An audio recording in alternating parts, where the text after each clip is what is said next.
nous ne sommes pas peu fiers d'avoir dans le Burger du mois l'un des plus grands groupes de toute l'histoire du rock. Oasis s'est formé au début Non, des années attends, 80. non, Nico.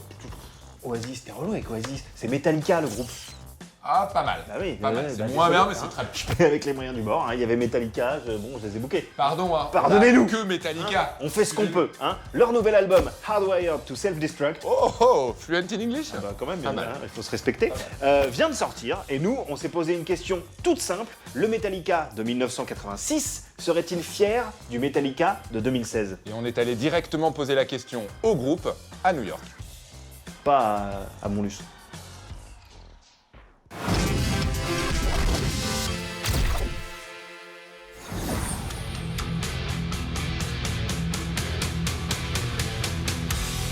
On dit souvent que ce qu'il y a de plus difficile à gérer pour un groupe de rock, c'est l'âge. Une discographie peut en dire long sur la façon dont un groupe vieillit.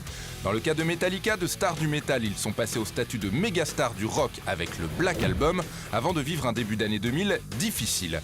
Bref, le mot qui définirait le mieux leur évolution serait sûrement chaotique.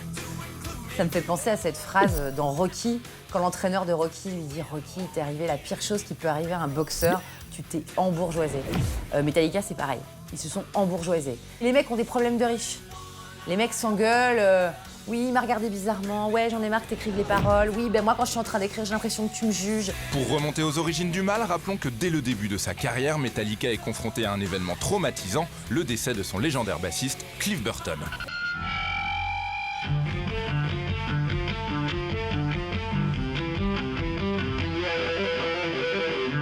Cliff Burton est un élément moteur de Metallica. En 1986, alors que le groupe est en tournée européenne, le tourbus dérape sur une route de Suède et le musicien est projeté depuis sa couchette hors du véhicule qui s'écrase sur lui. Plus tôt dans la soirée, il avait gagné sa place dans ce lit lors d'une partie de cartes remportée grâce à un as de pique.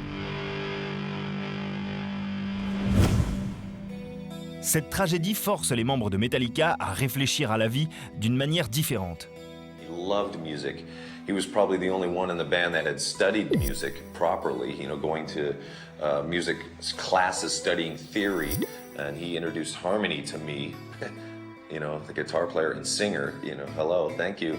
It was really an amazing time with him, and I respected him completely because he had his own vision on how he wanted to be, and no one could fuck with that.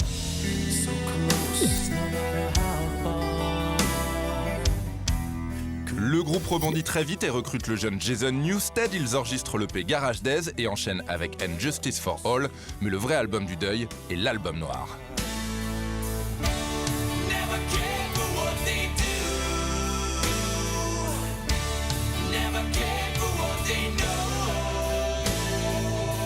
Lorsque Metallica sort son Black Album, impossible de ne pas faire le lien avec le Back in Black d'ACDC, le premier sans leur chanteur Bon Scott. Deux albums où la présence du disparu plane dangereusement et qui marquent la transition vers un son plus polissé et l'acquisition d'un public bien plus large. C'est de là d'ailleurs que vient une espèce de méprise. On dit « Ah, c'est leur album commercial ». Ils en ont vendu entre 30 et 35 millions. Donc c'est un succès commercial. Mais l'album, c'est pas un album de M. Pokora. Il n'est pas fait pour plaire à ma grand-mère. Il se trouve que Nothing Else Matters a plu à ma grand-mère. Qu'est-ce que vous voulez que je vous dise? Mais de là à dire que Metallica a vendu son âme pour vendre du disque dans les années 90, c'est pas vrai. Metallica devient le groupe de métal le plus célèbre du monde. Et pourtant, ses boyaux se tordent de douleur à chaque gestation d'album qui se fait plus conflictuelle que la précédente. Les divisions internes ont finalement raison du bassiste Jason Newsted, remercié en 2001 au profit d'un virtuose, Robert Trujillo, dont le premier album au sein de Metallica est l'abominable Sentenger en 2003.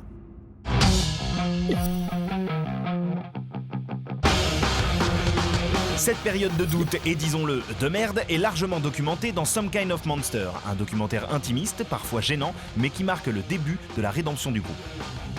Les fans qui en voulaient à Metallica de s'être embourgeoisés leur ont pardonné en disant « Ok, vous avez été honnête, vous nous avez montré votre mal-être, vous nous avez montré votre côté ridicule, bouffi que peut avoir le rock'n'roll. » Là, en fait, le coup de génie de Metallica, c'est de se filmer en séance avec le psy, quoi.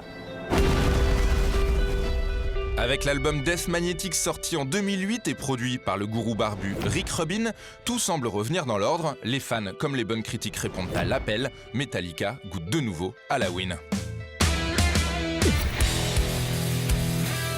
Aujourd'hui, le groupe sort son 10e album, un album long, un album parfois confus ou un peu trop garni, mais, et c'est le plus important, un album de Metallica. On ne va pas se mentir, on est surtout heureux que le groupe soit vivant avec ses failles, ses dérèglements internes, mais aussi sa flamboyance éternelle.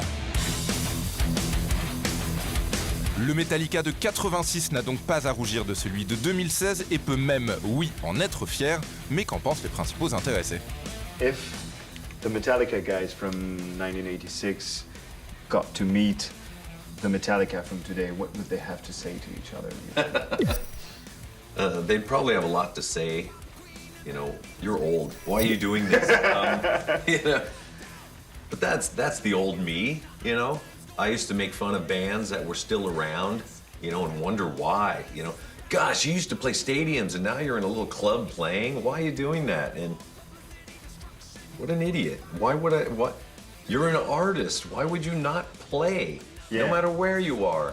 Popularity is one thing. Your artistry and your passion and your love is another thing. And if they combine, that's even better. Sure. But why would you stop doing what you love? Why? Yeah. Because nobody else loves it? I mean, why? It doesn't matter. If the whole Metallica discography was a huge burger, what part? Burger. Hamburger. Yeah, Okay. a hamburger. Gotcha. What ingredient would the new album be? Wow. I think sonically, this is probably the meatiest sounding record. It's solid, it's loud, but it's warm at the Yeah. same time. Like, that's how I like my meat, I guess. When you get a burger, you know, where's the beef? You know, the meat is kind of like, you know, the main part. For me right now, you know, this album is a very fucking beefy album. So there you go.